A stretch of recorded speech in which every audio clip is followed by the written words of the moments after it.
we're back. How's it going, everybody? Look at this amazing artwork here. Yeah, I don't know if I've even seen this one before this week. I was looking up different images and whatnot, and it's like, this one's awesome. I don't know if it existed back then or if it's a modern artwork in that style. I have no idea, but look, I love it. Yeah, it's beautiful. If it is like a recreation, they've done a good job. I love the way you can see the old Warner Brothers logo there on the credits. It looks really cool. So no prizes for guessing what we're talking about this week. Happy Max 2. Mighty Max. Mighty Max. Oh, yeah, Mighty Max. There's show and toys and all that.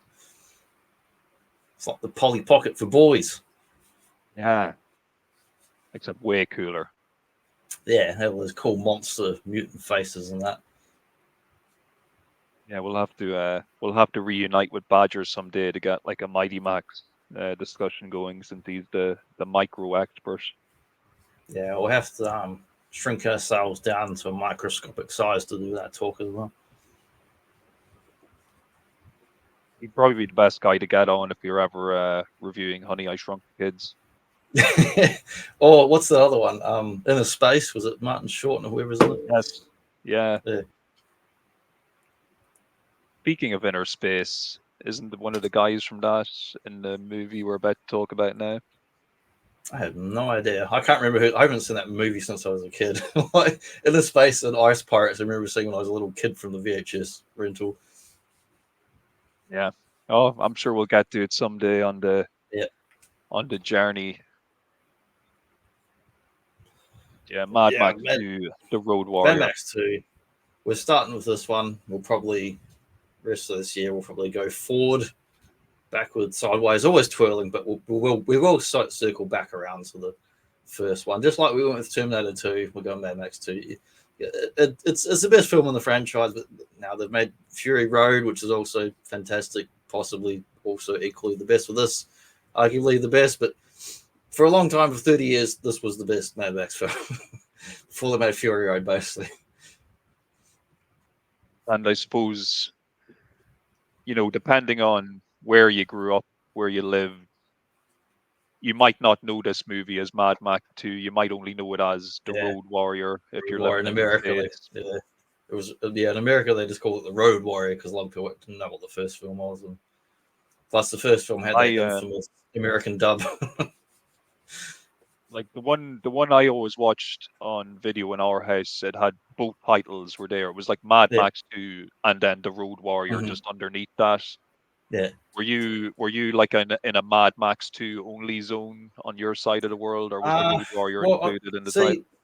These ones I saw on TV as a kid. Number 2 and number 3 would play pretty much every other year on TV, heavily censored, of course, and they would just call it whatever it was. Like the ad would come on and they'd call it Mad Max 2, The Road Warrior, I think. I'm not 100% sure, but they definitely called it Mad Max 2, and Thunderdome would call Thunderdome on the ads. But New Zealand, Australia, these movies were always called the same thing. They didn't have like a weird foreign relabeling and then changing it back again decades later on DVD and Blu-ray. So for me, the films are always just the same names without any difference. But it's like learning that like Bruce Lee films were released with different names outside of China and to America, and some of the names were reversed on the films and stuff. It's a similar situation. Yeah, just always weird, these little international differences in branding marketing and titling. But I suppose in the case of this movie, it kind of made sense to only call it The Road Warrior for the American release, because the first Mad Max film hadn't really been widely distributed there, from what I understand. Yeah. So a lot of people wouldn't have even been aware that they were going to be watching, or they wouldn't have seen the first movie that the sequel was based on. So it was pointless to market it as a number 2. Yeah. Yeah, I've got the special edition of the first Mad Max on DVD. I don't know if it has that American crazy dub though. I've always been wanting to get an edition that has that, so I can watch the full American stupid dub with the terrible voices. Yeah, real Yankee sounding voices for the main Yeah, they're character. hilarious. I've only seen them in clips and trailers and documentaries and that. And like, I didn't know about it until probably about 10 years ago. And I was watching a documentary and it's like, what? They did a weird dub in America because they couldn't understand the Australian voices. I'm like, bullshit. The voices in that are really easy to understand in the first Mad Max. They're not like real Ocker country voices or anything. Yeah, they always like I've listened to that original dub. They sounded perfectly Mm. reasonable to me. I could understand all the dialogue. It is what it is, They just an probably Australian speak better, accent. better English than the first Mad Max than most Americans do. Yeah, Because they're acting, and it was filmed in Victoria, and Victoria has a different regional accent compared to WA. But they'll say Melbourne, Melbourne, mate, whereas Melbourne would be like the more British way of saying it. Melbourne house, or they would say Melbourne, mate, Melbourne. And I got told off for saying Melbourne when I first moved over there from New Zealand, because New Zealand again we speak a bit more, slightly more actual like pronounce words properly, other than the weird accent. yeah. Oh well, look, you know better now. You say Yeah. it the right way now. I say, give me a beer and a sanger, mate, and go off to Melbourne and get the pokies, and off we go. In the But yeah, they're futures, real. Victoria, though, the state of Victoria, which I've also lived for more than 10 years, has a long running tradition of various acting schools and that. And there's a whole bunch of different ones. But, like if you've seen like The Castle and stuff like that, that's about as Australian as it gets. But you can understand their cast fine. They didn't try and redub The Castle for any other territory. They've got their accent, but they're acting. They speak, enunciate, and say the words, and don't slur things like I do. So it's not hard to understand the original Mad Max. So I find it fucking hilarious that they've dubbed it into different voices. yeah, just I don't know. People in marketing offices come up with weird ideas about Yeah, things, got strange it's notions like about all things. the anime shit in the 80s where they dubbed it and changed things and re-edited stuff. It's like, oh no, we can't have violence killing robots over here in America for the children. Look at these posters, though. Unbelievable artwork here. That one makes me think of like Nemesis Convoy. Like it's got the red tinted Yeah, windows. I just love it. Just one man can make a difference. Great tagline. Yeah, and I like just seeing the different color tints and shades. Like this is the same image, just like tinted differently, and that looks awesome. Yeah, heading the truck heading from the refinery as well. The Hmm. refinery looking a lot more sophisticated in this poster than it actually Yeah. is in the movie. Yeah, It's a and bit more actually, cobbled together as you would expect. if you look at the poster on the right, there's kind of a bit of a spoiler alert there. It's kind of you can see it's exploding. Yeah, Whoops. Shouldn't. And it's funny that the left one's got Road Warrior with the yellow and black. The right one's got, which is the Mad Max 1 logo, just with a 2 slap next to it. But famously, do you know where they stole the Mad Max logo from? no. Metal Hurlant, or heavy metal French magazine from the 70s.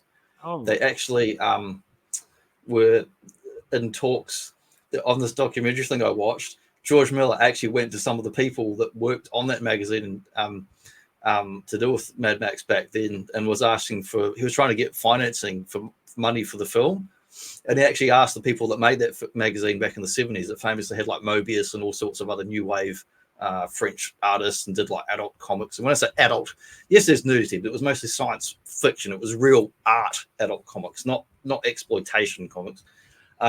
But he saw that logo for the heavy metal magazine, and he just went, "Fuck it, we're stealing that."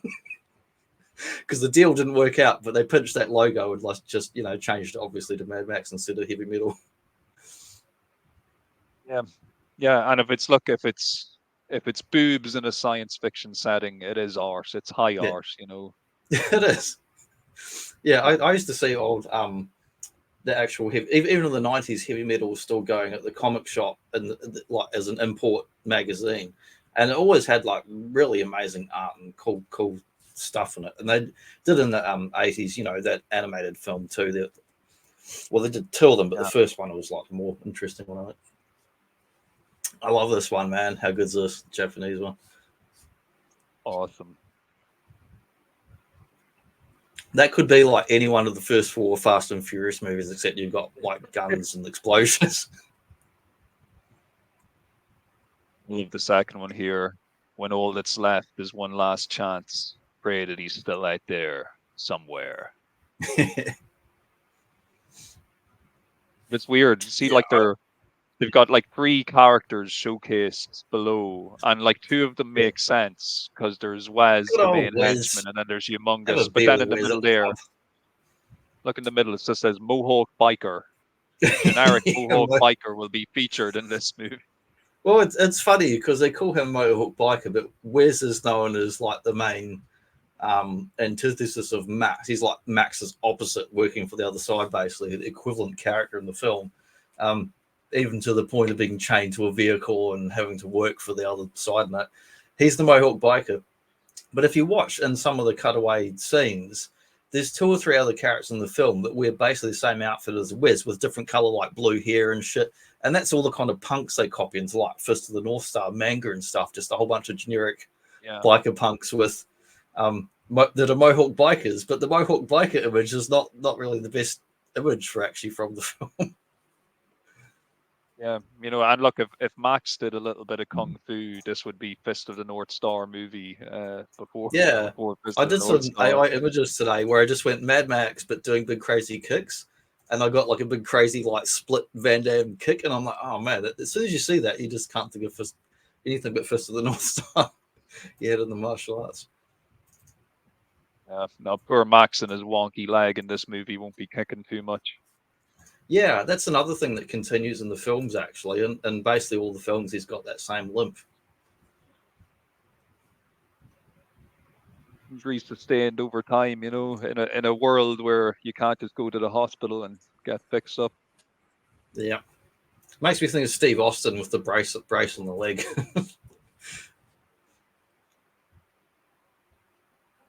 This artwork's brilliant. Yeah, this one on the left, I wish I had that, man. That's the one I mean, all these are awesome, but that's one I'd put on my wall.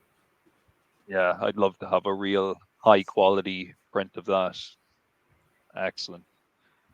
Let's go on eBay All and pay these way too much. these rave reviews here on the second poster as well. An astonishing action masterpiece. Stirring. Breathtaking. Indeed, indeed. It got pretty good reviews, all no matter where it was, really. Like it seemed, even your fucking hoity-toity film critics that kind of look down on genre cinema or exploitation cinema, were pretty complimentary. Even like Siskel and Ebert were pretty complimentary of this film. I watched their actual review. As views, I was on YouTube. You can watch it from their old show. I think my favorite one here on this poster is a sensational slam bang end of the world picture. Yes, it certainly is.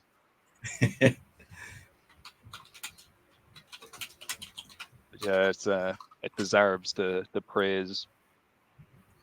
It's not like one of those movies where you see 5 stars on the poster, but it's like not actually claimed or quoted by anybody. Someone just went to the $2 shop and got some gold stars and put them on the poster. It's funny here. You got Road Warrior starring Mel Gibson, written by Terry Hayes, George Miller, and Brian Hannett. Music by Brian May. Not the Brian May you think of. This is an Australian Brian May. Nothing to do with Queen. Because whenever I hear that name, I think, oh, Queen. No, not that Brian May. Completely different guy. Still a very talented musician in his own right, because the music for these movies is fantastic, and especially in the Road Warrior, it is an excellent soundtrack. Really, just like all the films I think sound. have decent bloody soundtrack/film scores. Yeah, fantastic. The soundtrack to this movie though really gets the blood pumping, especially during the chase scenes, which we'll talk about later on. And I want to touch on for a moment. Part of the carnage in the Mad Max films comes from the director George Miller and his partner in crime Brian Kennedy, who unfortunately passed away in 1983. So he was part of the original film, and like, you know, he worked with George Miller and other kind of like student type films and shit, and like, you know, test stuff before they got to making these films. Went around as basically like ambulance medics in the 70s and saw all sorts of like vehicle fatalities firsthand and shit. And that's where some of the realistic carnage comes from, which reminds me of in Night of the Living Dead. Old Tom Savini, who had been in Vietnam, he saw a lot of combat. I mean, he saw a lot of people who died in combat, and was able to see what a human body looks like when it's torn to pieces, and used that in Night of the Living Dead for and other films. Sorry, into the 80s to make realistic looking, you know, plastic vinyl human carnage. And it does feel very realistic. Like there is a kind of, I don't know, feeling to the violence in this movie that you just don't get in a modern movie, and especially around some of the vehicular mayhem that occurs, like when you see people like getting literally driven over by heavy vehicles, and like some real nasty deaths in this movie that just add to the brutality. But it's excellent, and it all just fits perfectly into this world that Miller's created here. Yeah, it does. And the you know, it's one of those. This is the era where they were still doing lots and lots of practical stunts, like 70s style. Basically, everything you see in the film is a real stunt. There's no computer effects. There's nothing like that in this film.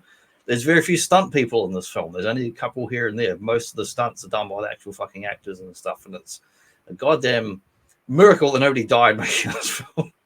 There was plenty of serious injuries like the first movie, but no one actually died. And when you watch it, and it's actually incredible that no one was fully paralyzed or dead in this film, because there's so much practical crazy stunts that you could not do today.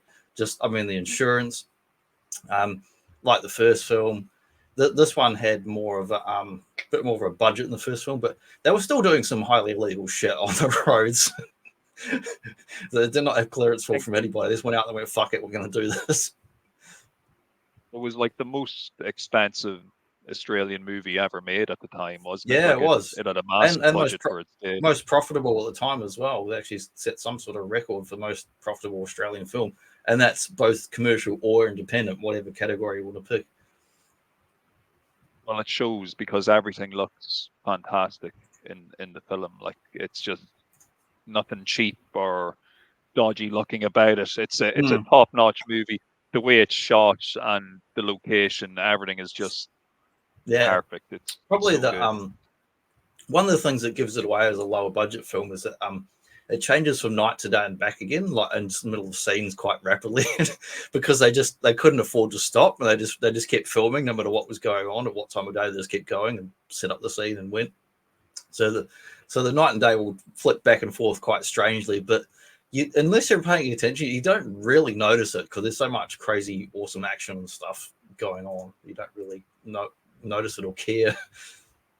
Well, I don't know if this is just a feature of the Blu-ray making everything look kind of brighter than you're used to seeing, but I didn't notice that as much the other day when I was rewatching it, because I used to notice that just watching it on DVD. Leading up to the truck chase scene, there's a couple of bits where it's like he's going out, it's nighttime, then it's day, then all of a sudden 5 minutes later, it's like 12 hours has gone by, it's nighttime, then it's day again in the space of like 10 minutes.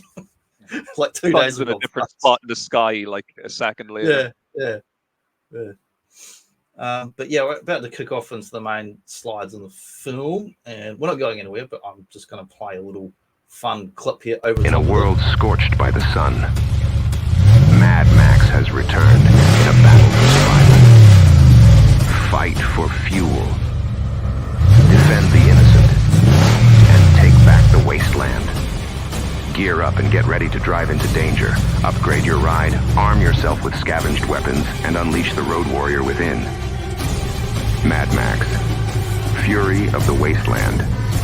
Are you mad enough to survive? Coming soon to Sega Genesis and Super Nintendo. Now, obviously that game doesn't exist. I made that up. But they did try and actually do some games back in the 90s for consoles and PC. There were a couple of very basic, terrible games made that I didn't even know about until I was watching doco stuff this week. But the best one is definitely that modern one on like PS4 that I got for like $5 secondhand. Finally finished this week. Yeah, it looks fun, that modern one. It's pretty fun. It's got the same bullshit as other modern games where there's too much collectathon stuff and it goes on too long. But the core combat, the driving, the aesthetics of the game, all that shit is like beautiful and really awesome. Mad Max 2. Yeah, the old metal logo.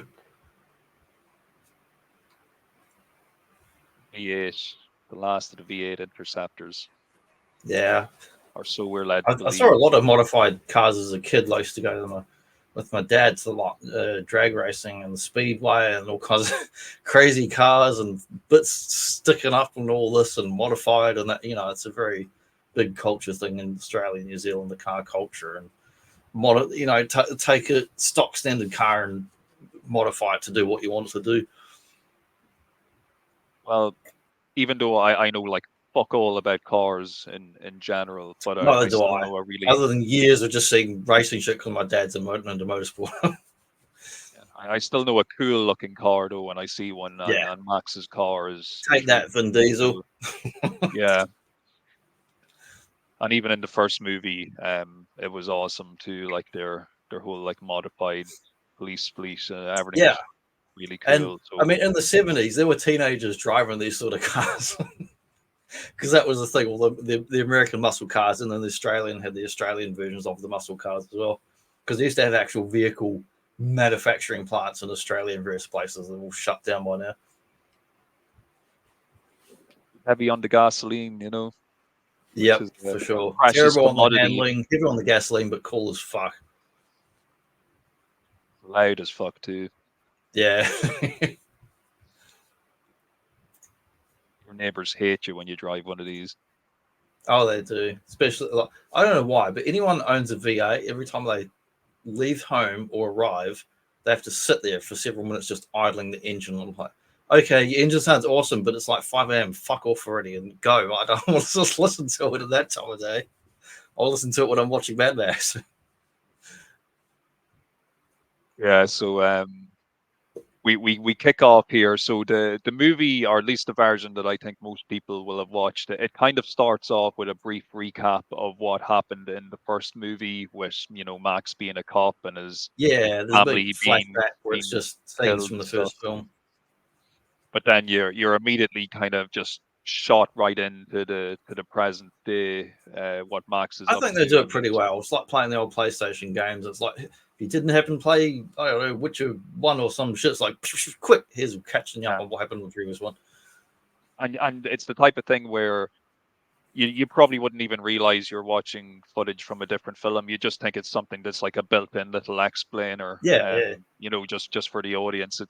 It's not kind of like overly focused on the events of the first movie to the point where it's distracting. It just feels like it's a nice little introduction to get us to where we need to be for this story. But they really, the narration is awesome. They have that guy talking about how the world's machines fluttered and stopped, and man built a house of straw, and men began to feed on men. War footage is from World War II, which in the fiction it's World War III, but they use actual real life footage because it's a low budget film from World War II, stock footage. Yeah, and it works. It definitely works. It gets you in the mindset for what we're about to get into. But that line especially, though, men began to feed on men, it definitely gives you an inkling that we're entering into a world that's pretty nasty and going to be pretty vicious. And straight off the bat, that's what you get. I finished off that video game this week on PS4, which I haven't played for months, not for about a year really. So I played the last quarter of it, and you go into all these encampments and stuff that are like the feral guys and that, and every time you go in there, they've got bodies just strung up and bits of meat and corpses and shit all over the place, and Some of them they're eating, some of them are out there like scarecrows to scare off people and say, stay out of here. And it's just like, it's real like Texas Chainsaw Massacre kind of stuff. It's like really gruesome. And look, it's a scary world we're being shown here. Like it did kind of, like, elements of this movie did kind of freak me out a little bit as a youngster watching it for the first time, because Don't move to Australia, Mark. yeah, well, It's only gotten worse since this. Because just the whole look and feel of everything, like, it doesn't look like something that, oh, this is like way into the future. Like, it looks like something like a world that could not be too far off in the horizon. And that's one of the strengths of the Max films, is it's like it could happen just once the water turns off and your sewage gone and you can't get the food and you're running out of fuel, people get tribal real fucking fast. like Walking Dead, the first season, not the later shit seasons. But it's an awesome introduction here to Max in action. He's cruising in the V8 with his dog by his side and trying to outrun these raiders who are chasing him down. And just, Max, like, this introduction of Max, it just really gets him over as this cool, calculated badass. Even when we see here when they kind of, both the raiders come up on either side of his car and he hits the brakes real quick, so one guy shoots the other guy by accident, like he gets clipped in the arm with the I love crossbow. And just real nice. I love this there. I love this dog too. It's a blue heeler, which is a very iconic Australian cattle dog. Very intelligent dogs. They will chase sheep or cattle or stuff around all bloody day. There's a backstory behind this dog, which is literally called Dog in the film. Originally, George Miller wanted to have a 3-legged dog called Tripod in the story when they were writing it. And they tried to find a dog in a pound or whatever, but they couldn't find one with 3 legs. And someone told them and said, look, you're not going to find a 3-legged cattle dog, because basically they would get killed or euthanized. They're working dogs. They're working all the time. If they've got 3 legs, not going to be much bloody good. And then he went, well, maybe we'll put an ad out so if we can find someone that already has 1 of 3 legs. And they were almost going to do it. And then they stopped and went, hang on, if we put an ad out for a 3-legged dog and we're going to pay money for a film, guess what people are going to do? They're going to start hacking a fucking leg off their dog to come and spend a couple of dollars on a film. So they said, we won't do that. So they found this one that has 4 legs at a pound, and it was scheduled to be euthanized, as in put down.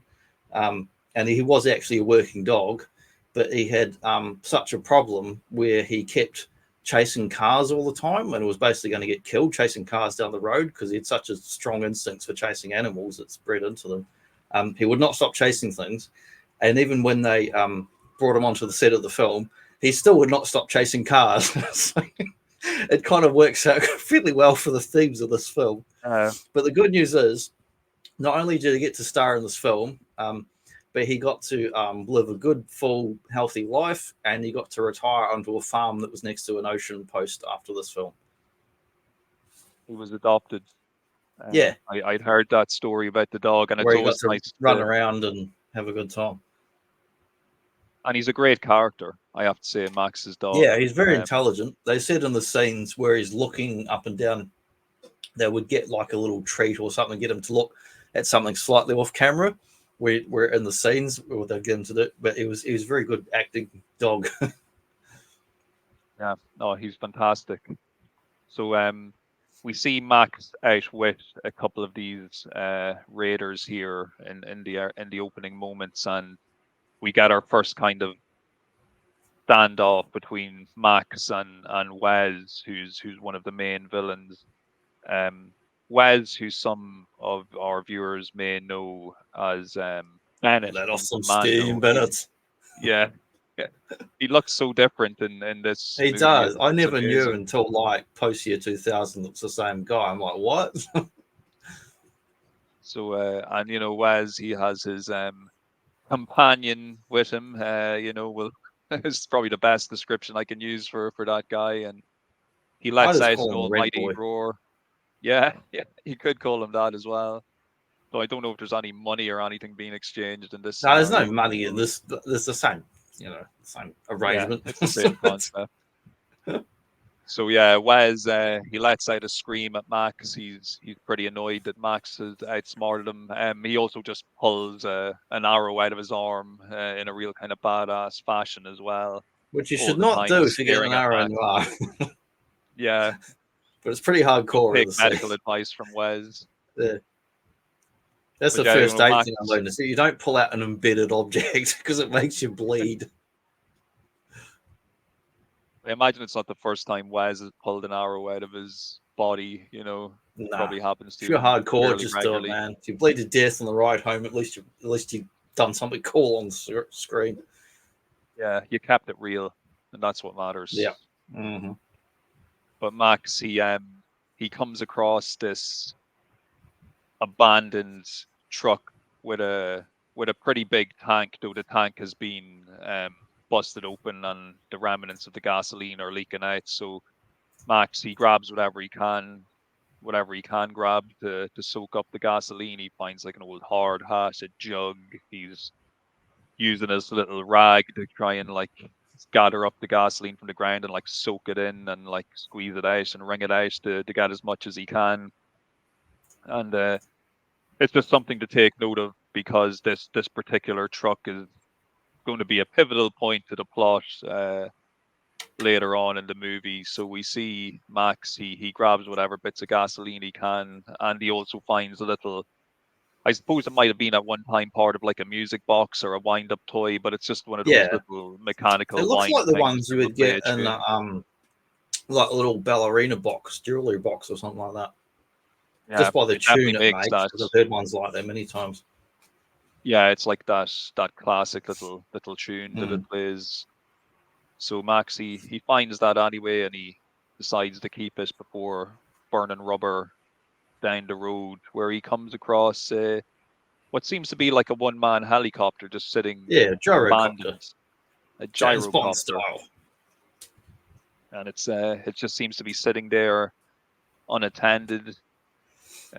Max gets out, he's cautious. He approaches it, but there's like a snake wrapped around the kind of controls of it. So Max has to be quick and distract the snake momentarily while he grabs it with his other hand. And before he can do anything else, we get introduced to the gyro captain who's been hiding under Bruce the sand, Spence. and he hops out with his crossbow arms, and he thinks he's caught Max in the act of trying to take his copter, but really this is a trap he's laid to capture people who come across the helicopters so they can be bitten and poisoned by a snake, presumably, and then he can go and rob them and take their gas or whatever he wants to do.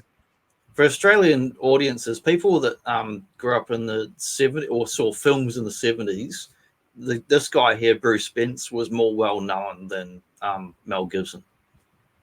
Mel Gibson was a young guy coming up. Bruce Spence was in a whole bunch of films in the 70s where he was the lead in some of those films. So this guy was like known as an Aussie actor for being a big weird, gawky-looking guy with weird teeth, and he's super tall and thin. Yeah, and he's very well cast in this movie He's as great. well. I love him. A very likable character, even though your introduction to him here, you'd think he's going to be a real rotten guy, but he actually turns out to be quite a fun guy and a good partner for Max. But so he thinks he's gotten the jump on Max. He kind of leads Max over to the car because he wants him, because Max tells him that the car is booby trapped, so he wants Max to disarm the booby trap. And Max does have a knife under the car, but Gyro's like, a quick fella might have a weapon under there, and I might just have to, pin your head to the car if you'd make any sudden moves. So Max doesn't bother going for the knife, so he disarms the bomb under the car, but then he goes to walk towards the door, and the gyro captain is like, no, and he runs ahead of him, and he goes to the door, but then of course Max's dog jumps out and knocks him to the ground, and Max is able to disarm him and capture him. And I like the contrast, the way the two guys speak here, because they're both very Australian. I mean, Mel Gibson was born in New York but lived in Australia for a number of years, made films here, of course. Gibson has a Victorian style accent, and which is the southern, where are we? Southern eastern state here, because I've lived there as well as Perth. Whereas the other bloke, he has more of a like northern country sort of accent, and I love the contrast of hearing the different sort of dialects or styles and the way they talk. But it's like having someone from New York versus someone from the deep south, you know. Yeah, I get you. And probably not something that maybe like I never really noticed that much of a difference in their accents, but you know, I didn't notice until I lived in the different states, and people went, "You talk weird, Johnny." I'm like, "Well, yeah, I lived in New Zealand, then Victoria, then and in Perth, so I've got a hybrid of those 3 different regions." Look, I'm sure you're used to people even just mixing up Aussie and Kiwi accents all the time. Yeah. You know, the old fish and chops, mate. To North Island. Yeah. Treasures for Trigger Phil. He flies one of those gyrocopters on Fridays. What I heard, mate, when he's not cycling to work in Japan. But I love the setup here where Gyro Captain is like tied up and Max's dog has control of the shotgun. Yeah, the dog's so trigger. Yeah. That would be a very scary situation. Doesn't remind me of anyone here. Great character. I love the dog. I love the dog. They're very beautiful dogs too, the Kelpie dogs. Like I mean, they are working cattle dogs, but occasionally I see some locally or down at the beach that people have them as pets on that locally, and they're such beautiful dogs. I've seen one with the bloke down at the dog beach where I go swimming a few times a week, and the dog was like swimming better than the man. He was a very good swimmer. So, you know, the Max, he agrees to let the Gyro Captain live because the Gyro Captain tells him that he knows where there's a refinery with they're refining gas, they've got oil, they're making their own gasoline. So he agrees to lead Max to the location, and you know, they get kind of a nice hillside spot where they're able to stake out what's going on, and they can see that this refinery is under siege from this large gang of raiders, and one of which is Wes, who Max had dealt with just a few moments ago at the beginning of the movie. So we got to see kind of who Wes is connected with. So yeah, this refinery, it's under siege. The Gyro Captain explains that it kind of goes on like, you know, for weeks, and basically the people inside the refinery are trapped, and there's no way out as long as this kind of gang of marauders is harassing them. Yeah, I like the they say the dinky dye dog food. Like, I mean, dinky dye is like a Australian colloquialism, but like saying true blue and that sort of thing. But I like seeing that where he opens up the can and eats a bit of that, and the dog's like, and he throws it to the dog, and the dog has a bit, and then Bruce Spence, the gyro captain, tries to have some of the dogs like, get away, that's mine. I haven't done this. But it shows how ordinary it is that, you know, there's a lack of food. I mean, unlike Walking Dead, where they somehow just always have food and always have water, and you never see anybody go to the toilet in that show where they're getting attacked by bloody zombies. Shows how ordinary it is that, like, you're going to eat insects or whatever you can find, probably human corpse if you're playing the video games. He goes around actually eating maggots out of corpses in the video game, as well as these same dinky dye cans turn up in the video game as well. It's cool. Yeah, and well, Mel Gibson says he thinks that, you know, it wasn't real dog food that they gave him to eat on the set, but he's not 100% sure. I ate dog food when I was a kid. One time on a deer, because my dad's like, "You shouldn't eat that." I'm like, "I will," and he's like, "No, you won't." I'm like, "Yeah, well." I'm sure it tastes like cold meat. I don't know what else it could taste like. Yeah, it's just meat that's processed and all that. Lips and assholes, pretty much. If anybody else watching has sampled the dog food, please let us know. I'll tell you what's nice is the cat food. The cat food's always got fairly nice chunks of steak in that. They're not much different than the pies I get from the bloody bakery. Nice bit of meat and jelly there in your cat food. Yeah, keep you going. Got to get some jelly, bit of gelatin. But yeah, dog's well So, into it. We see that guys trying to break into the compound unsuccessfully, like the dirt bike guys, basically smack straight into the walls and stuff, and they're just like circling around trying to get the fuel, but not really getting in there. yeah, so during the stakeout, which we get the impression that Max and the gyrocopter are camped there for probably at least a day and a night, kind of watching everything that's Yeah, they sleep there going on. overnight, and they kind of like do like recon style. If you watch any military film ever, where they sort of the distance and do a bit of recon and see what's going on. So they see that a group of cars from within the refinery or from within the refinery are making a break for it, and two of the cars get chased down. We don't really get to see what happens to them, but one of them, we do get to see it crashes, and the raiders catch up with it, and it's like a man and a woman, and they pretty much strip down the woman and kill her there, while Max and the gyro captain are kind of watching what's going on, and the guy that's with her, he gets kind of beat up pretty bad and shot with a crossbow, but they have him kind of chained up against the car. So Max sneaks down there and bashes one of the raiders over the head with like a wrench or something, and he's able to rescue the guy who's been tied up under the arrangement that if he takes the guy back to the refinery, that they'll give him as much gasoline as he can carry, basically, as in return for bringing the guy back. So Max he shows up outside the refinery and they let him in. Yeah, and the guy dies shortly thereafter. Like that was his deal that he'd bring him back. He wants to get some fuel. Max, who was, I mean, in the first film, he used to actually be a cop, but now he's been on the road for a number of years. He's a bit deranged by the words of the directors and writers, like any solitary human being that's been, I don't know, in prison or in extreme isolation. He's gone a bit nutty, but he still has his humanity. He hasn't gone feral like the cannibals and such and the wasteland gangs, but he's still out to survive. His primary instinct is to survive.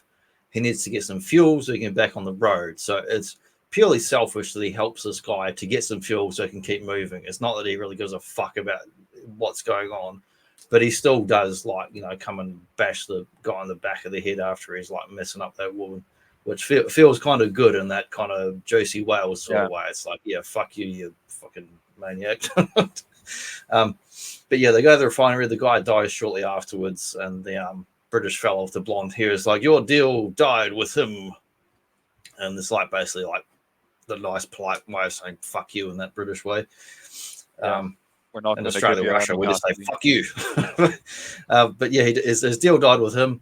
And then we get more of the wastelanders trying to, and Lord Humongous, who was a big bodybuilder guy in that mask. And then the old, one of the earlier drafts, it was actually going to be the guy from the first film. I forget the name of, like, what the hell they call his part. Yeah, Goose. I mix it because of Top Gun, because of Goose. That's why I mix it up. I was going to say Goose, and I'm like, wait a minute, is it Top Gun? Yeah, but in the first film, the character is called Goose, who was like his partner or other cop guy. In the original draft, it actually was potentially going to be him. That's why he's got the burns on the back of the head. But they swapped out to a different character. And Lord Humongous is the benevolent dictator, I'll call him, of this wasteland gang. He's quite polite, really, for a maniac. And they've been making their unsuccessful runs trying to get into this refinery. And then he's basically like, come on, just let us go in and get some fuel, and you can go on your way. We'll have the fuel, and you can go off down the road. We won't bother you at all, which is a complete load of shit, of course. Yeah, I would not trust Lord Humongous on his words, even though he is quite well spoken. And that's interesting. I had heard that myself, that in the original draft that they had planned on making Goose the character, which is a really really awesome idea when you consider, like, because Goose was badly burned in the first movie. You knew he was still That alive is the why last time Humongous you has see the him. burns. That's the thing that carries over. It's also why Yes. some of these cars are police cars you can see in amongst this gang. Yeah. The only thing though, when you see Goose, the last time you see Goose in the first movie, it's not just his like face and head that's burned, like his whole arm and everything is all Yeah. messed up, like, you know. So at this point, they've But definitely that was changed the it. idea that carried over. And one of the other little fun trivia things actually from the first film, if you look at the international poster, also known as the Japanese poster of Mad Max, where he's wearing the full helmet, the mask, and has the shotgun and all the leathers and stuff, Max never actually wears that full outfit in the film, whereas Goose actually does. So the international poster film is actually Goose and not Mad Max, even though it's called Mad Max, which is quite strange. Yeah, so we've But yeah, we get to see the little few of the feral kind kid of here. yes, the young Falcon. We're introduced to kind of a few, I suppose, important-ish characters here that live in the refinery. So there's There's a nice looking blonde lady with the aerobics, like that's right. football outfit or whatever it is. I think she went on to be in like a Bond film. She was like in Living Daylights or something like that. Yeah, I definitely recognize. I forget her name, but I definitely recognize her. The leader of the refinery, I refer to as the British Lex Luger. I just don't know what he just gets British total Lex Lex Luger. Luger vibes of him. It's like When I was and a then kid, I genuinely didn't know if it was the guy from Rainbow. That Rainbow Kid show with Zippy, George, and Bungle. Just his hair and everything looks so, it's a completely different guy. They're both British, but completely different people. we But I also like get to my meet head the canon that like he just like ate Zippy, George, and Bungle in the wasteland.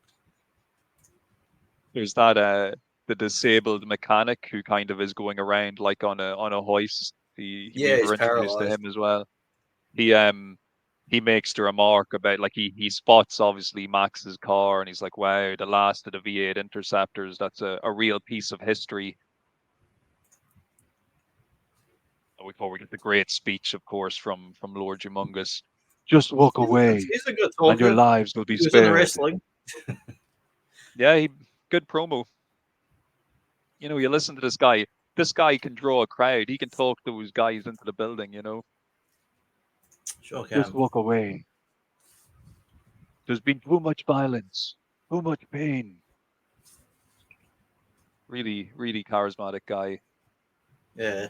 And it's I feel like if they're doing this same film now, he'd have like a voice box and it'd be like an old smoker or something.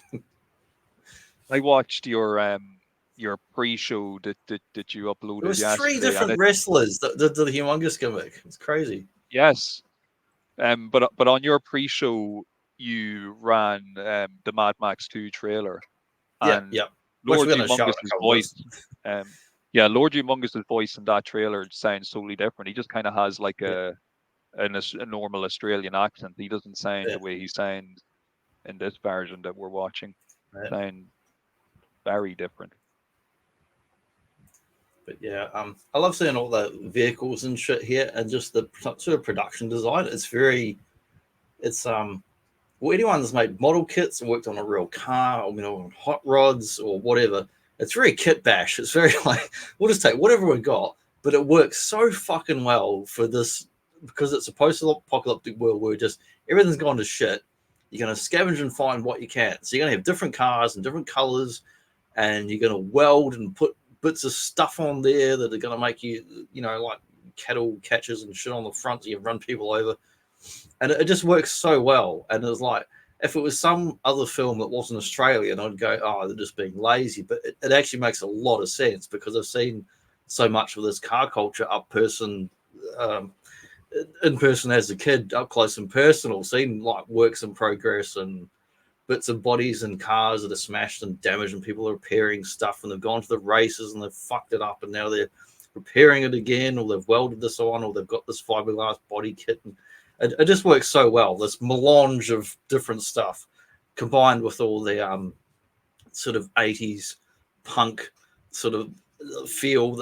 I mean, it's two things really. It's the 80s punk, but it's also the fetish, the homosexual fetish outfits and stuff that came up through various artists of the 70s and 80s. There were a couple of iconic artists that influenced people like what's his name, frontman and Queen, Freddie Mercury. Like his outfit, his look with the tight pants and the mustache, and went back to a specific artist who actually did like kind of muscle men and like tight fetish leather outfits and shit. And it's awesome artwork. I love that Lord Humongous's own personal vehicle has the two captured refinery guys all messed up, and you know, when one of them tries to shout out about, you know, don't give them anything, and Waz just runs up and hits them a really nasty headbutt. I like that the whole thing of like them just tied to the front of the vehicles. It's so menacing and nasty. Yes. And they went with that big time on Fury Road, which we'll probably talk about later in the year. Just the whole them tied to the vehicles. It's like makes me think of like in North America or South America, whatever. If you've gone deer hunting on the weekend and you've tied a fucking deer to your bonnet or on the roof to go home, it's like that. Like the people are just animals or cattle to them. They're nothing. Yes, because especially this is a great shot because you can see a couple of the other unlucky, probably dead guys from the refinery that they have tied to the other cars. They're just draped across. And it's like the only time you really see them in the shot. Yeah. They'll probably end up eating those guys, I'd imagine. Yeah. And you see in the background on the left, you've got Wiz, and then there's a lady a bit behind who's wearing basically the same shit as him, but like she's laid in, got the pink. Yeah. And then the He's other straight ones out of Streets of Rage. Yeah, very Streets of Rage. Yeah, that probably was another influence, wasn't it? I hadn't thought of it. Because we're coming back later this year, we'll do a Streets of Rage 3 talk, but we're also going to do, I've got another one planned where, well, like that Mad Max kind of pre-show thing I did, it's a mix of like Street Fighter stuff, Final Fight, Double Dragon, and have you ever watched Streets of Rage, the movie? Sorry, not, is that what it's called? I'm mixing it up. One of the Willem Dafoe, the movie, the rock musical. I've never actually watched That's it. it. Yes. Streets of Fire. I only watched I haven't a few actually weeks watched back. it. I only watched a few weeks back the first time, and this is my little fucking autistic sidebar here.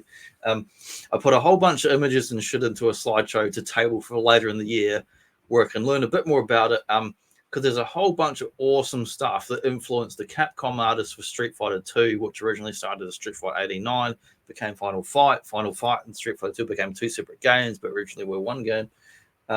Streets of Fire is fucking amazing. It's not the best film. It's like total low budget, awesome, fun film. And I finally got around to watching it, and I'm like, oh my god! The moment you watch it, I'm like, that's Cody that's in Final Fight and Street Fighter 03, and there's the character in the plot of Final Fight where they're going across town and the gangs and everything, and that they then used in Streets of Rage. Really fun. But anyway, back to Mad Max. Yeah. No, I'm going to put Streets of Fire on the list of stuff to watch. I do. It's surprisingly good. To watch it. Surprisingly good. I thought it was going to be shit, but it's actually pretty damn good. So anyway, Humongous makes his speech. You know, there's a lot of talk within the refinery about whether or not they should actually agree to his terms of just leaving the refinery to him. But while all this is going on, the little feral kid, he takes a shot with his boomerang at Wes, who ducks, and you know, he misses. So I think he takes another shot, and that's the kind of ratty looking guy with the glasses goes to jump up and grab the boomerang, and he gets all his fingers cut off. And then of course Feral Kid takes another shot. Toady, yeah. When Feral Kid takes another shot at Wes again, he ducks and it hits his rent boy companion right in the head and kills him. So Wes is really not happy at all. He just wants to go into the refinery and like kill everybody that's in there. Like he's just really pissed off about what's happened. But we see as well there's a lot of debate taking place like among the refinery people. You've got like British Lex Luger really just trying to implore everybody to stay and to defend the refinery and not to listen to Lord Humongous because he can't be trusted. And if they do decide to just walk away, as he says, they'll just come and kill them anyway. So the best thing to do is try and defend the fuel at all costs. So they're bickering back and forth, and you know you can tell it's a very split camp, because about like half the people just don't want to fight anymore. You know, enough people have died; they just don't want anything Yeah, more they're to like do with it. regular folks who haven't gone all feral and nasty, and then but then the other half is like committed to actually fighting, commendably so, where they got fucking flamethrowers and crossbows and all sorts of shit because they want to survive, and they've got this crazy resource of fuel, and these assholes are coming and trying to take them out every day. We got the line from the wee blonde girl with her ponytail as well, about how Yeah, every day we get weaker while they get stronger. Which I don't even know if I would 100% agree with that line, even though it's a good line of dialogue. But I'd be kind of the impression, like, if you have access to this could be gas the opposite. and you're refining it, as long as you can hold out, it's really a matter of if you can kind of survive with Well, food and water. this And is that, like because Walking Dead season 3 or 4. Build the walls, defend your perimeter Roman style, and yeah, you can actually survive and fuck the guys that are out there. yeah, because the humongous gang, eventually they are going to run out of fuel. Like, they're going to Yeah, run they're out of out of gas, fuel. and then they're And not going to be if able you to attack you. if you do the Walking Dead thing and put up some big spikes and whether you got fence post or barbed wire, whatever the hell you got, put it on the outside perimeter, so you got to bury it rather than, I don't know, trench or whatever. Then you got the flamethrowers, then you got the barriers, the bus and shit. You're slowing them down. Imagine they ran out of fuel and it's just on foot one by one. They can take them out easily. But despite being this wasteland, most of these guys are like civilian style. They're not hardened up. They haven't been out there. They haven't had to survive other than being in this compound. So they're a bit soft. They're good people, but they're a bit soft. Whereas the guys on the outside, they're hard as nails. They're just like, fuck it, I'm gonna like kill myself trying to kill you. Yeah. And Humongous knows that they want to try and escape with their oil, because the kind of tortured victims that were captured admitted that they were out looking for some type of vehicle that would be big enough to hold the giant tanker that they have sitting in the middle of the refinery. And so as the debate is going on, and British Lex Luger is trying to kind of talk everybody up into listening, Max he whistles over, and he gives one of his few lines in the movie. He's like, "A few days ago, I saw a rig that could hold that tanker. You want to get out of here? Talk to me." Yeah, So I'll drive that tanker for you. Max he cuts a deal with the refinery people, essentially, that they're going to give him a bunch of cans of gas, and he's going to go back out and go back to that truck that we saw at the beginning of the movie, and he's going to fix it up, and he's going to drive it back, and then it's going to be able to hold their tanker away. And if he does this job, they've agreed to give him all the gas pretty much he can carry. He's going to get his V8 car back, and he's going to get all the gas that he can carry. So because when it they seems like a good deal. when they allowed him into the compound earlier, which is when the gang was also attacking, they allowed him in, but they basically confiscated his car, which is like, I don't know, it's like going across the state border or something. You're like, well, we can come over here, but we're going to take away your shit. Yeah. So you can't do much without it. Yeah, like they were a wee bit shitty to him, you know, as well, because Well, okay, they were going fair to kill enough, his the dog. deal, like he did make the deal with the guy who died, so fair enough if they didn't want to honor the deal, but there was no reason for them to keep him captive and not just let him go. Yeah, they You could know have what I just mean? said, Like, on your bike, son, get out of here. yeah. But anyway, Max he sneaks out of the camp, obviously with their permission, with all the cans of gas. He And the hooks back feral up with kid the gyro awesome. captain, who's, you know, the gyro captain's been trying to escape this whole time. He's been dragging a heavy log across the desert, but Max catches up with him easily enough.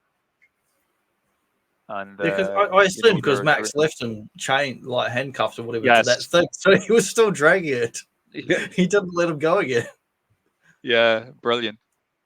So yeah, Max catches up with him, and they also make their way to the gyro captain's little gyrocopter that's still been sitting in the same location this whole time. And one of his snake traps has actually come to fruition, and it's Hill, the would-be thief, who attempted to go near the chopper. And you know, Max pats down his body, and he finds a shotgun shell, so he loads his shotgun with it. So we learn at this point that the shotgun that Max has been carrying around with him the whole time has actually been unloaded. He's had no ammo in it, even though he's been waving it around loads of times. He's had no ammo the whole time, which is brilliant. So yeah, he gets the gyro captain to take him to the truck where he works on it and gets it restarted, and then he begins to make the journey back to the refinery, which results in an absolutely awesome car chase action sequence, which is just brilliant.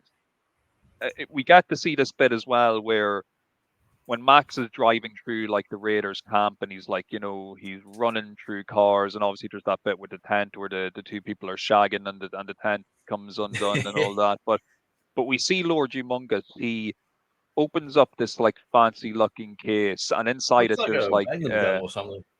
yeah, there's like a magnum or on like it. some fancy gun. It's got a scope, but there's also inside that case there's a golden skull and crossbones that looks like a medal, and there's Yeah, also and in the background on the story, like from George Miller, they reckon that before he was Lord Humongous, he was some sort of military man, like possibly like a captain or someone who was in charge of people, which makes sense why he's now taken on a similar role.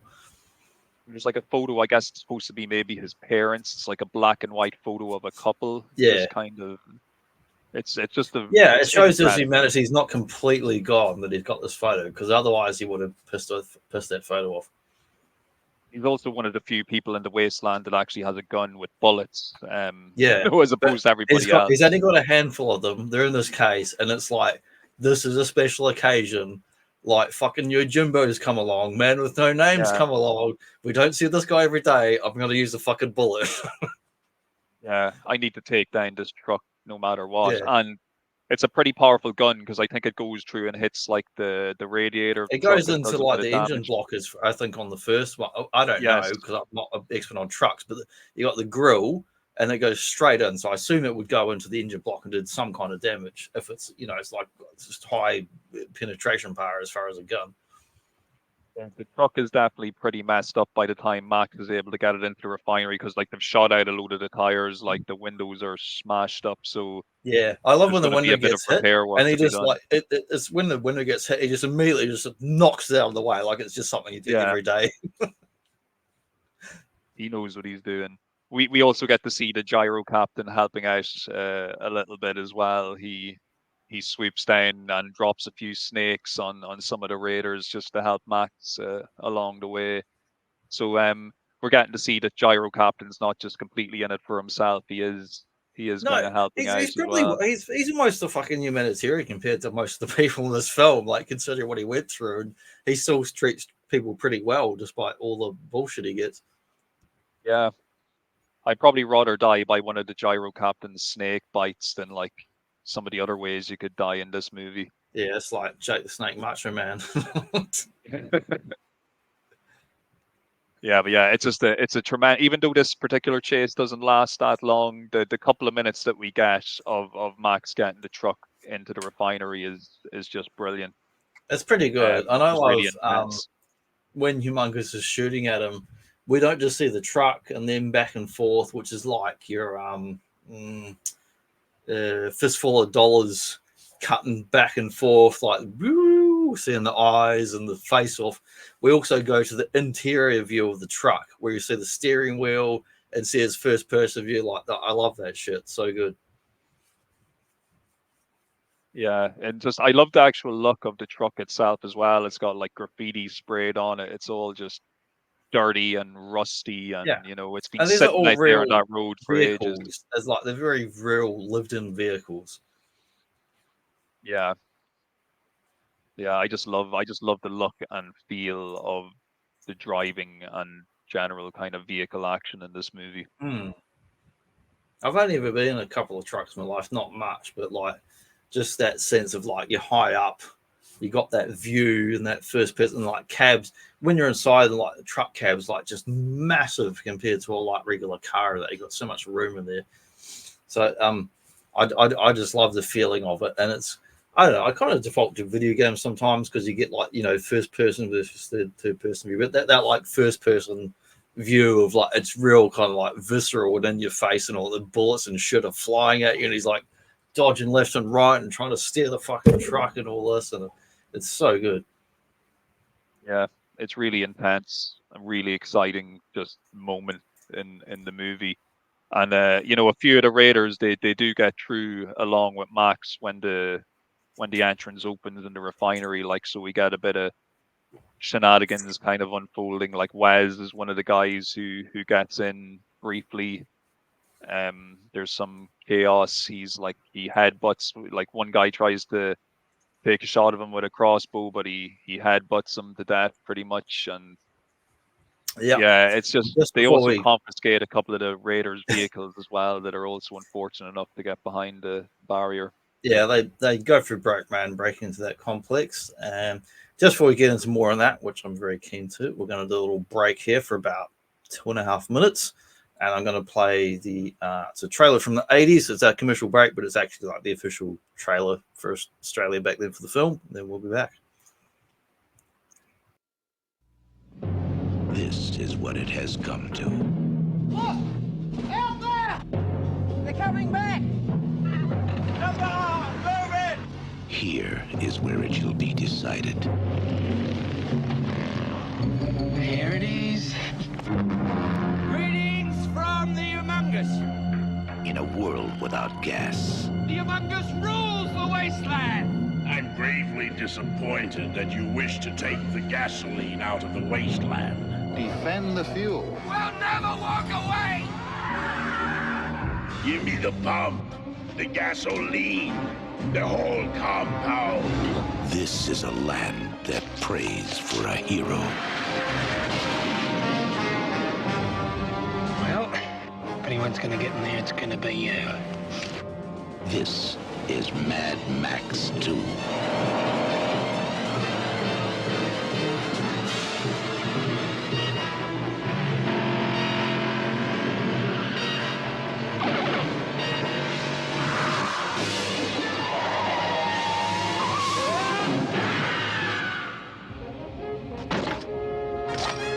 Max. It's a long time since I've seen driving like that, man. The warrior of the road. You're okay by me, pal. Gotta hand it to you, Trish. The last of the V8 interceptors. Every day we get weaker while they get stronger. You want to get out of here? You talk to me. Now, to do the job, I need some high-octane gasoline. Got yourself a deal. You can run, but you can't hide! You gonna crash or crash through? I was wrong about you. I'm sorry.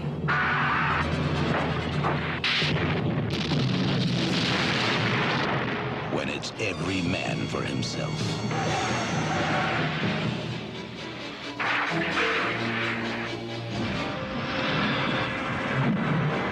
And there's no place left to run.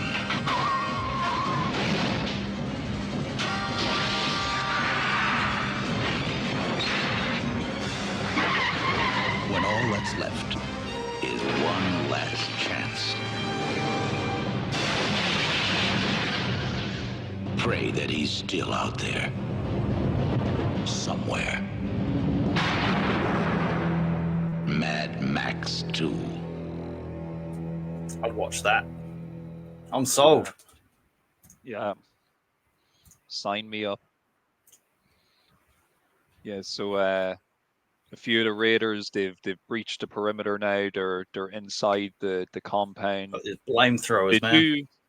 They do manage to get the doors closed just before the guy in the pink Cadillac. I wonder if it's the honky tonk man himself. Yeah, it probably in is. the pink Cadillac. He doesn't get in and he gets flamed and blown up. And you know, as I mentioned earlier, we do see Wes. He kills a guy by headbutting him before he manages to escape by doing some pretty athletic. Tarzan style. Jumping.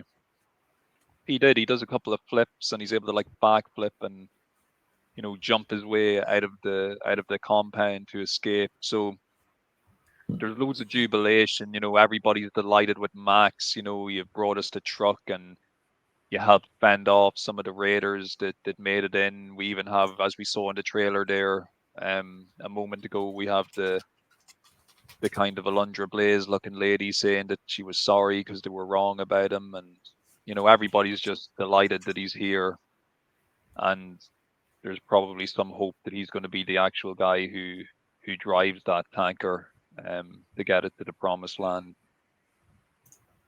Yeah, I love this scene. I mean, there's a bunch of different action scenes that, you know, kind of punctuate this movie. You got the opening, you got the previous scene we saw where they tried to raid the compound. This is one of the biggest efforts to get in there. Some do get in. Later on, we've got the tanker chase road scene. But this is probably one of my overall favorite action scenes in this movie. It's so good. There's just so much going on. The guys get to the compound. The Wes guy manages to get in. He's very athletic, flipping about and swinging on his Tarzan ropes and doing shit. And it looks awesome. It's all practical shit. Seeing these guys just walk up to a fucking flamethrower, and the guy in front of you just got burned to death, and they're like, fuck it, I'm going in anyway. Oh my God, it's like watching like Vietnam era films or war footage and shit. I'm like, you got to have steel balls to do that shit. Walking towards a flamethrower. It's so nasty though in this movie, because like in a way it's almost worse that they don't have guns and people are just getting like shot, like, because you're either going to get and crossbows and it's flamethrowers and cross. You're either going to get burnt or you're going to get skewered. You know, it's going to be a real bad time. No matter what way you meet your demise. And I feel like this this scene, or what do you call it, like set piece of scenes, really is kind of like sets up so much of what comes in Mad Max 3 and 4, just as far as the aesthetics and the kind of battle or combat and things that go on. It's very kind of low tech and dusty and dirty and nasty, but it's uniquely post-apocalyptic Australia and different than, I don't know, like a Viking battle or the bloody Scottish fighting or whatever. You know, there's very few things I feel proud about as a New Zealand Australian or Kawazi or whatever thing Zazel came up with. But Mad Max is a film series I feel genuinely proud about for Australia, because I do love Australian 70s cinema. There's a lot of awesome films from the 70s that are real grindhouse style and exploitation style, as well as all the weird sex comedies and stuff like that. But this is one of the film series that came out of that era. And I mean, the original Mad Max wasn't even a post-apocalyptic film. It was just a film set in the 70s, but then they kind of added that on after the fact. And then by the time I get Mad Max 2, it's definitely neo-noir, post-punk, post-apocalyptic territory. It's this whole other sub-genre of film that they just ran with, and it's uniquely Australian. And the fact that it actually influenced so much global media after these films is like just kind of awesome. Yeah, and I really like, there's so much, and I know we probably touched on it, like from video games to wrestling to other post-apocalyptic media, like that have just tried to kind of essentially rip off this premise of the world. If I was going to make a short film, I'd want to make it like a Mad Max hybrid horror action, low budget, nasty film. You know, this is the kind of film I'd like to make.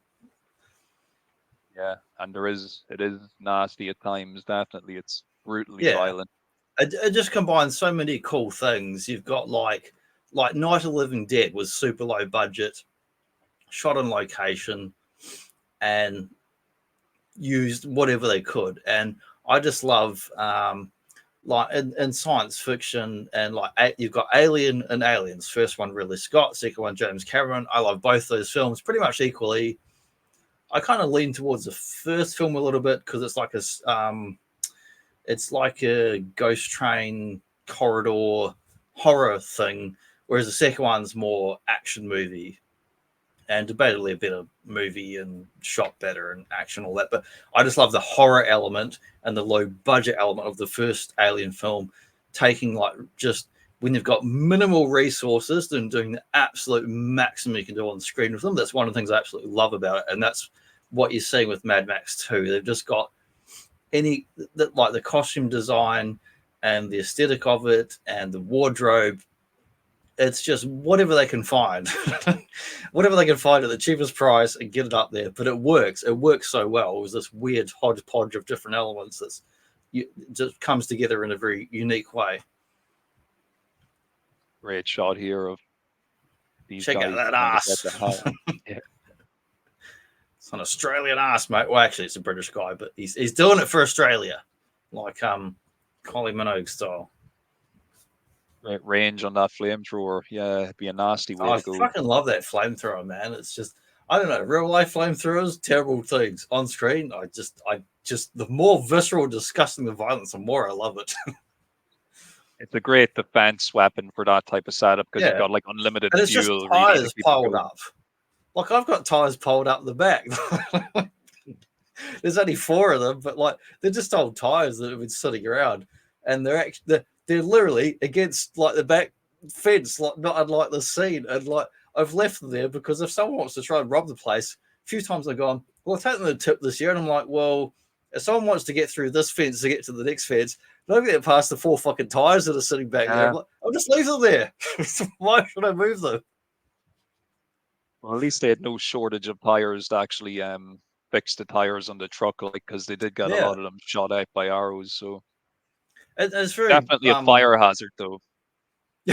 Yeah, rubber's very flammable, but it's very believable as far as Australian car culture, and just rubber can potentially last up to 100 years or so. But in the Aussie sun, it will start flaking and degrading. But I mean, I don't know. There's some stuff sitting out back by the 2 different piles of tires out the back here, and some are in shade, some are next to a little makeshift tool shed next to the main garage, and the cat sometimes just jumps up on them with it. But they've been sitting there for more than 20 years, and they're still in one piece. And the metal's all rusted, but the rubber's still there. So rubber can last, up to 100 years, being a petroleum plastic hybrid shit. Yeah. And well, look, it's served the refinery people well here as to have their wall of tires kind of protecting the entrance to their facility. And I'm jumping ahead a little bit, but when we do get to the explosion of the refinery later on, you get to see a few of these tires leaping into the air as they're propelled. That's right. I love the commitment of this guy here with the helmet and the leather. We'll see more of later on. He's always got a face thing on. I'm like, oh my God, they're in the desert here. So in the morning it's freezing, but the afternoon it's like fucking sauna heat. That guy has got to be so hot more than anyone else in the film, wearing a bloody helmet and the face thing and the full leathers. He's got to be so hot in this bloody film, let alone being next to a flamethrower. Yeah. Oh, we see a little bit of the gyro captain also putting the charm on the young girl. He's putting the moves on, man. Yeah, he's going to try and convince her to leave with him and escape. And we get to see, of course, they're really keen for Max to help them. They really want him to drive the truck, but he just wants nothing to do with it. He just wants to get the gas that he's owed, and he just wants to get out of there. VB beer and a fuel. I'm fucking out of here. And there's this old fella. He's been around a few times now. We've seen him in scenes, but he's got his little like line of postcards because he thinks it's like the place they're going to drive to. That's got to be Queensland. He's going back the north. They're in Victoria. He's going back the north. It's got to be in Queensland. Gold 2,000 miles away, according to them, anyway. Because you got the beach, and you've got some sort of blonde what's it in the bikini. That's got to be the Gold Coast. But he shows and he all goes this on it being however many thousand miles up, and I can't remember exactly. Well, I'll fucking look it up because we drove it years ago with my family. I wasn't driving; then I was in the back seat. But hang on, distance Vic to Gold Coast. I want to say it's about 2,000. There were 1,763 kilometers. I mean, the guy says it's something like 2,000 kilometers. So basically, it tells us they're in Victoria, which is the bottom of the east and the south in Australia, and they're going directly north up to the pretty much the most northern point, but the coastline. Golden Sands. Golden Sands. And of course, we get to see interspersed between kind of a montage of the refinery people preparing. we also see the raiders, you know, they're lighting fires, they're like torturing any other captives that they've already, you know, managed to ensnare in their camp. You see them, they're almost like crucifying the captives from earlier on, and we see Lord Humongous directing traffic and, you know, doing different type of like hand movements. Just being a lollipop man. He's like, I'm a wasteland scoundrel, but I'm also a lollipop man. You go here, you go here. Just don't run into each other. Be careful. No, I love that montage. So it shows they're just camped out and they're like not going anywhere. Yeah, they ain't budging. They ain't budging.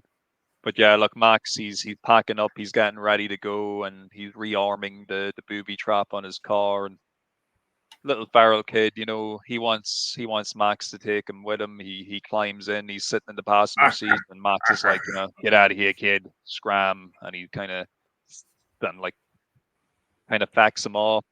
And so Max, he leaves the camp, he goes to escape, but this time round, Luck is not with him.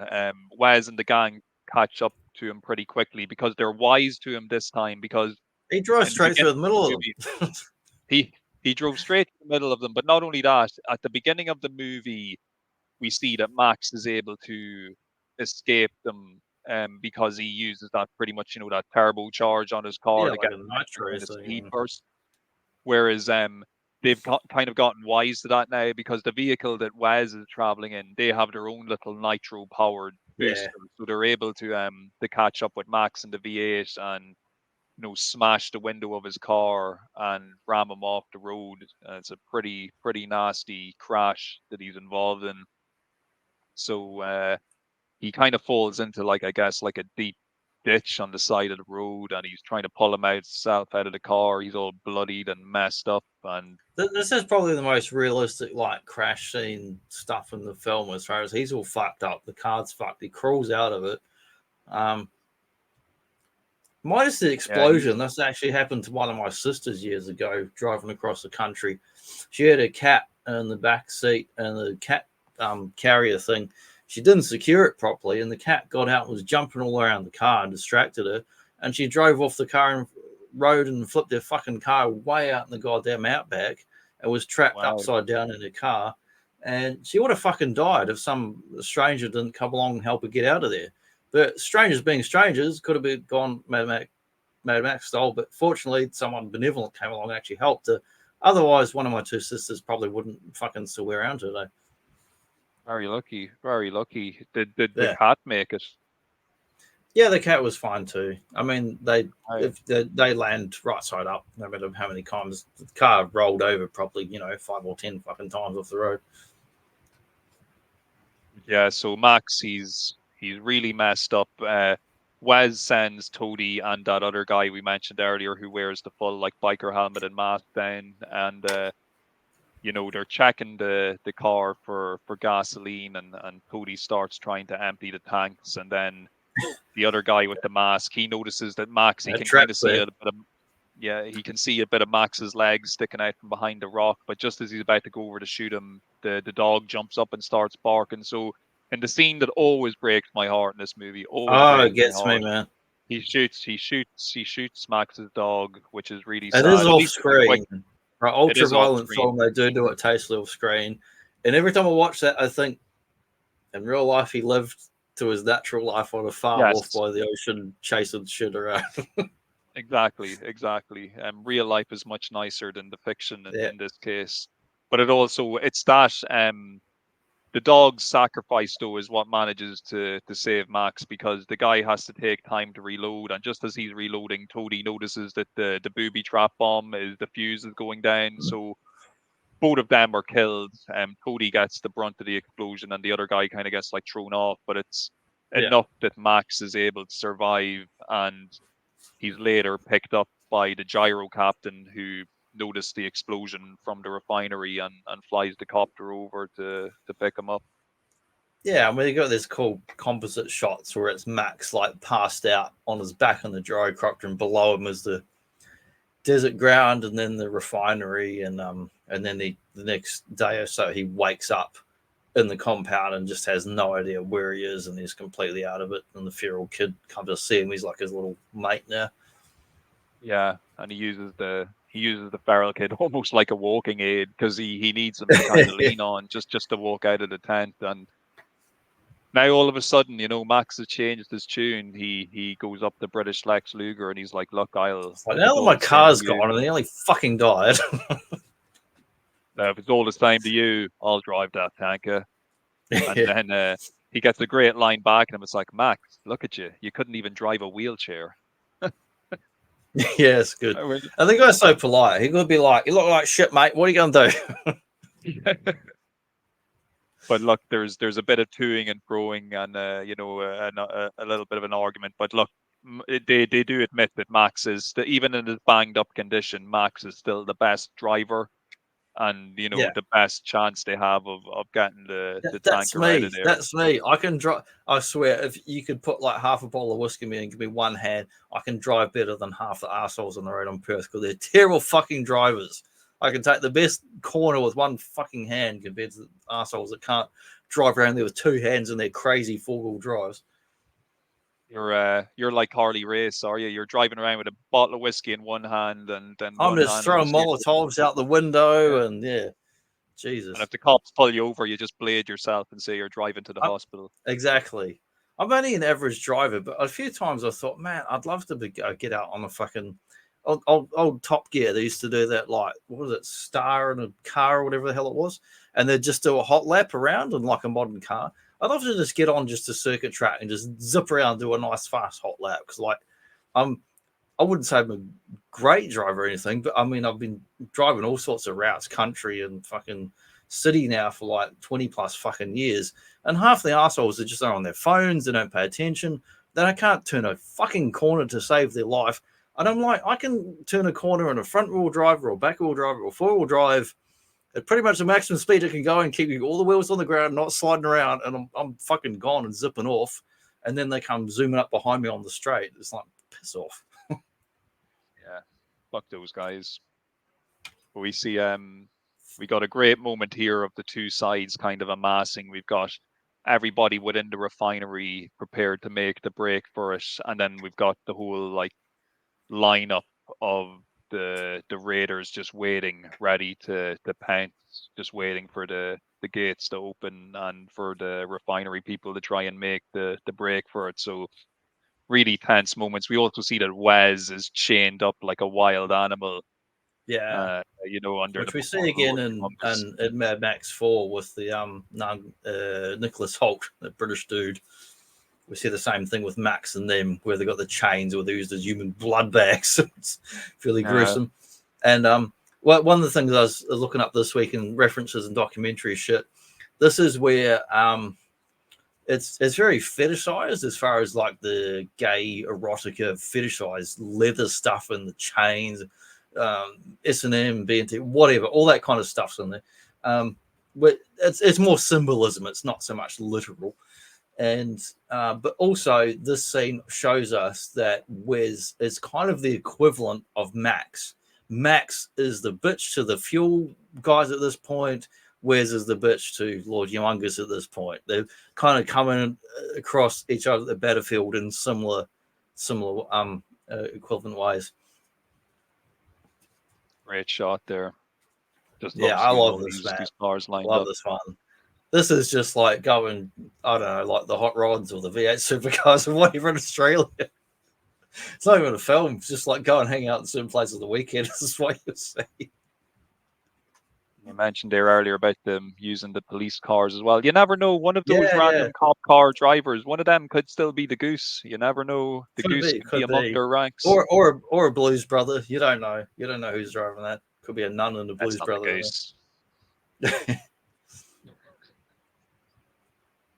Yeah, so we're hitting the road here, and Max is driving. He's driving the truck. We see it's been outfitted now with like a big plow, which is just going to be able to ram through all the opposing vehicles, like train size one. And so we get this great moment where the convoy leaves the compound, and there's a whole big race with like most of the raiders chasing after the tanker. And then another group of refinery people kind of go out afterwards in the school bus and a few other of the station wagons and other vehicles. But we get this great moment where a few of the raiders realize, hey, wait a minute, they're just after coming out of the camp and they've left the gates open. So they like fly down there. There's a few guys on bikes. There's like guys on dune buggies. They run in, they like jump out of their vehicles and they're like celebrating in the refinery and Yeah, they're like woohoo, we got high-fiving the each fuel, other. man. And then next thing we just see a fuse going down and kaboom, we get one of the most impressive movie explosions Hey, man, of we the got the decade. fuel, man. We got blown up, man. Yeah, the explosion is crazy. It's like a 3-4 stage explosion, like real fucking Lethal Weapon style. Like it's just like boom, that goes off. The tires are flying up. The fuel drums are like. Then there's another explosion. Then there's another explosion. It just fills up the whole frame. And like they blew up that refinery set, like they blew it to Kingdom Come, and you can see those tires Yeah. like. And it's a good thing that this movie was filmed in a relatively abandoned area because they could get away with doing It's a a lot of remote this area. stuff. Because that explosion is massive, like The absolutely. only other explosion I've seen like that was when like a Mexican chemical factory went off. And that wasn't a film, that was real life. It was on YouTube. And it was like pew, pew, pew, rockets going off for like 2 hours. So we're really coming into the end game now because the refinery is history. So now we're what we're playing for is whatever's Just been a taken crater. from the refinery.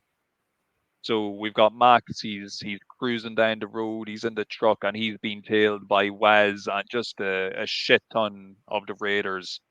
And he's got British Lex Luger though riding alongside him as well, kind of bringing up the Yeah, flank. his little Antmobile or whatever it is that he stole off one of the Wastelanders. But we also see that apart from the plow on the truck, the tanker itself is also armed up. It's got towers with spikes where the mechanic guys there to throw petrol bombs. We've got the Alundra Blaze looking lady with her bow and arrow. She's kind of got another kind of so she's so pretty. she is. She's class looking, Garl. She And feels this is more one of like a these model than an actress of the film. And he said she's like, I'm in the wasteland, but I'm still so pretty and my face is good and my hair is good. and they don't pull any punches here either, like with who they kill off. Because like when you see these ones at the beginning, like you think, oh well, they're like kind of main characters, like they're probably gonna survive or like make it to the end. But like one by one now you see them getting off. So I was sorry just saying goodbye to my wife there. She was stepping out. But yeah, like so Lex Luger, he gets like shot in the heart pretty much with an arrow, and you just kind of get to see his vehicle kind of drift No off more rainbows and for you, crash. Lex Luger. The beautiful looking woman, like she gets hit with a couple of crossbows, and then she's like kind of impaled on the barbed wire of the tanker. Like she's just kind of like hanging feel there. like the way they dressed them, the set dressing, they had kind of a white outfit. I mean, it's white, but it's kind of off-white, dusty. And it kind of tells you earlier in films they're like the kind of leaders in the camp compared to the other people in their more regular clothes. Yeah, I just, and it was kind of even more kind of visually shocking to see her get wasted. I think just because we thought, oh, because they'd even had a few lines of dialogue between her and Max earlier on. She's too pretty to die, man. Yeah.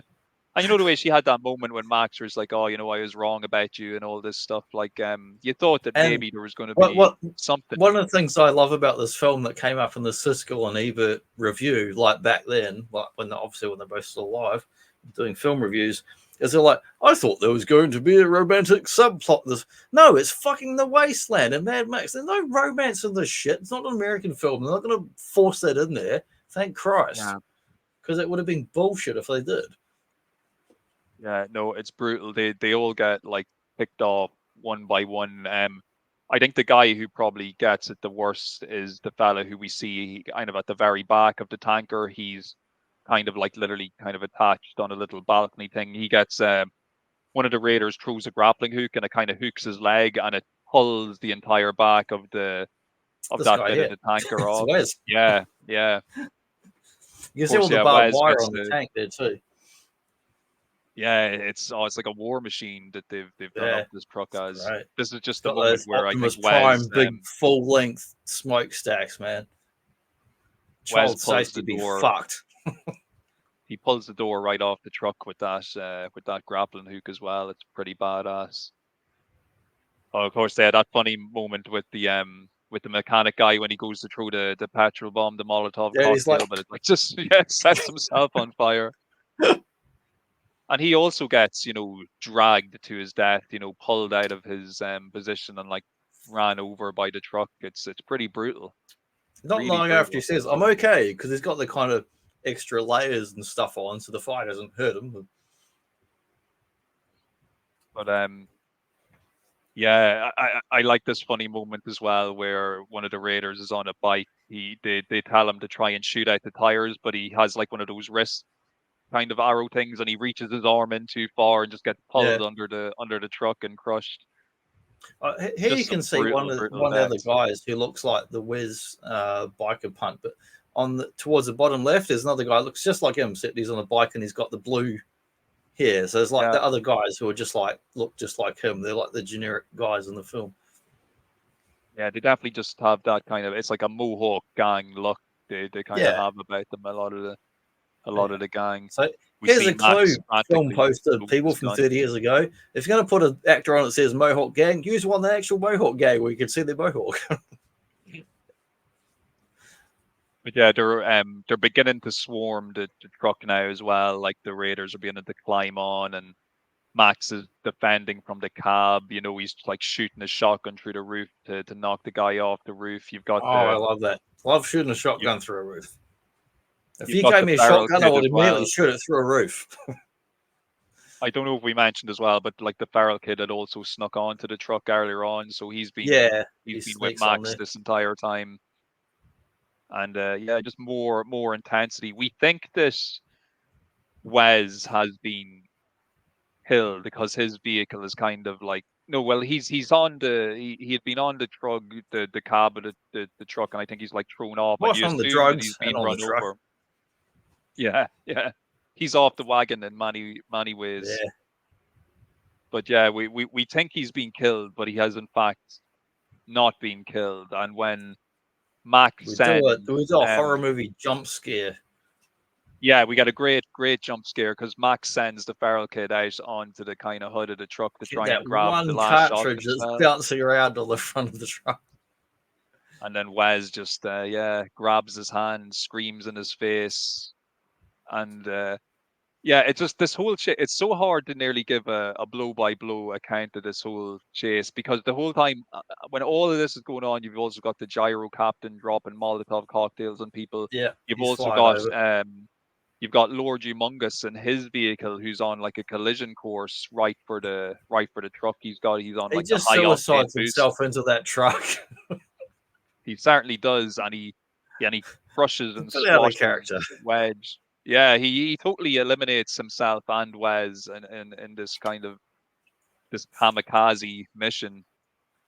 But it's the crash is enough though to completely flip over and jackknife the truck, and then we get the moment of realization where we see that the tanker is in fact not carrying gasoline; it's just filled with sand, dirt. Yeah, it's a great little twist.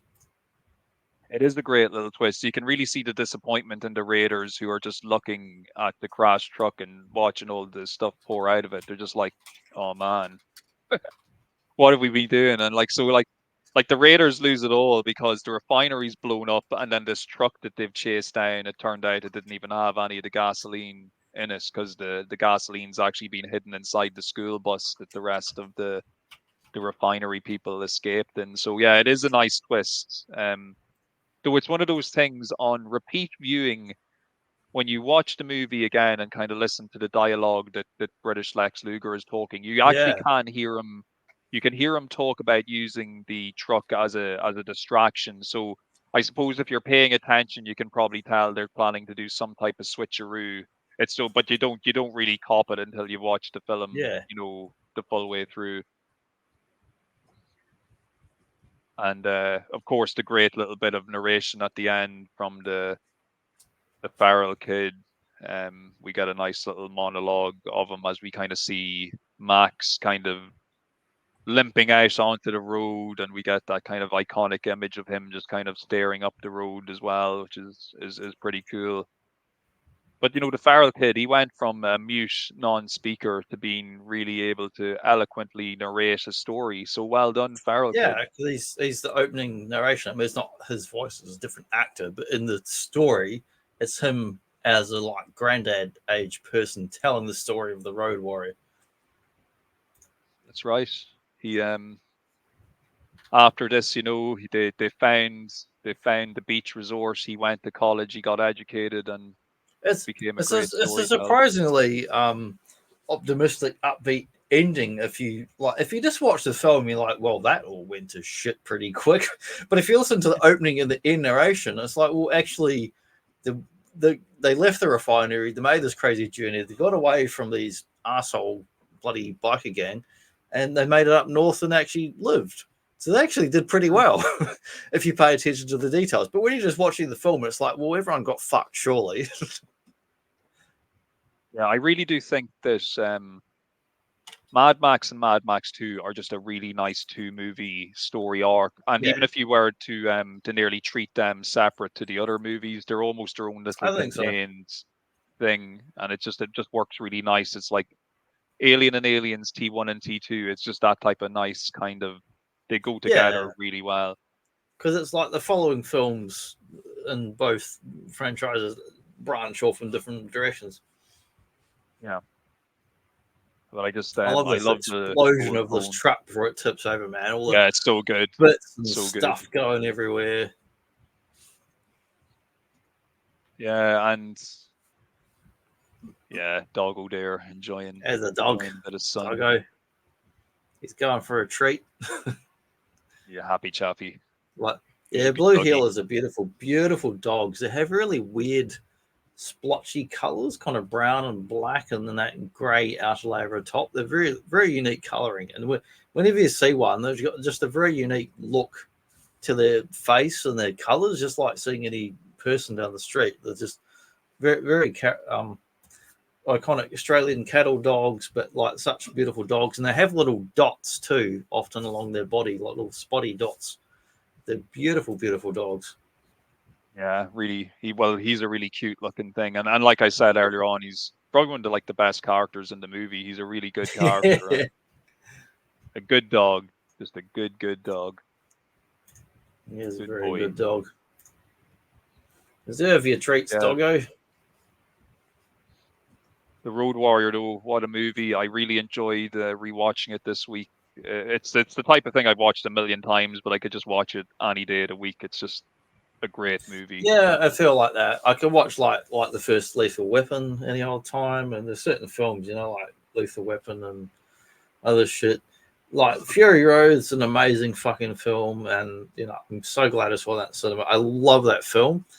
It's fantastic, but it's very different, and I wish they could have made it 10 years earlier and it had been Mel Gibson, and then that would probably have been my favorite film ever. But I love that film, Fury Road. It's so fucking good. Tom Hardy's a fantastic actor, and I really like him a lot, but I don't love him in that film in particular. He's just kind of ordinary, and it's very much Furiosa's film. So I'm interested to see what they do with the upcoming Furiosa film. Well, the trailers looked interesting, so I'll give it a chance. There hasn't been a bad Mad Max movie yet, so hopefully. I'm skeptical, but like George Miller did an awesome film with that Fury Road, and like he was like 70 plus years old when he made that, and he out-actioned every arsehole in Hollywood making that film. And he takes one of the most, I don't know, there's different screen actors and stars, but like from the 30s through to today, it's Charlize Theron, man. She's a fucking beautiful film actress for the ages, and he like shaves off all her hair and gets her covered in grease, and she's absolutely amazing. Yeah, she was great in Fury Road. Hopefully, the Furiosa movie is decent. Like, just hopefully. I reckon it will be based on what they did in Fury Road, provided there's no studio fuckery. Like, provided he gets the edit or final cut or whatever, I'm sure it'll be fine. Yeah, look, it was a fishing film we reviewed today for our 40th episode. I was almost going to say our 40th anniversary. I don't know what the fuck I was 40th thinking there, anniversary, mate. Oh, we'll tell it well. Yeah, our 40th episode in the books. There you go. Yeah, it's nice we got to do an Aussie film because there's a shitload of awesome 70s Aussie films. I'm probably going to do a little branch off series later this year. I'm thinking of doing a little like best of Aussie cinema where I cover like 3 films over like 30 minutes or so and just do the kind of little recaps of stuff, just kind of interest people in films they might not know about. Because there's just heaps of cool films from Australia in the 70s. Oh yeah, and like as you mentioned, I'm sure we'll be touching base again with Max Rokowski and all the other. We'll cover all the fucking Mad Max films eventually easily over the next 6-12 months. In addition to what else are we doing? Look on the wall here next to me. Get my little cheat sheet cards. Alien Predator. We've got coming up more WrestleManias. I'm really keen to do. Depends how much you can tolerate me, man. Because WrestleManias I love watching them, but they're bastard shows to build. They take so much fucking time to get all the slides. I really want to do Yojimbo because I just love that fucking film. And sometime in the next 4 weeks. But other than that, Yojimbo, some more WrestleManias up to WrestleMania 9 and 10, and getting into our big creature feature month. Aliens, Predator 2, and some follow-up ones on the toys, comics, and video games based on Alien and Predator. Maybe a bit of bonus Robocop toys in there if we want to. Sounds good. And I believe we'll be seeing some Mel Gibson again, will we, next week? What's next week? Oh, show? Yeah. Oh, thanks for reminding me. Yes, because and we can blame Zazul. Logan Phoenix, possibly the most manly fucking name in the history of manly names, other than Mad Max, of course. Yes, coming up on the 25th of April is Anzac Day in Australia. Our show will be about 2 days after that for the weekly Boba Joe at the usual time. Gallipoli has got Mad Max and another Aussie bloke who's the proper Aussie bloke, not a bloody New York import like Mad Max, who I generally love, so don't take that as an insult or anything.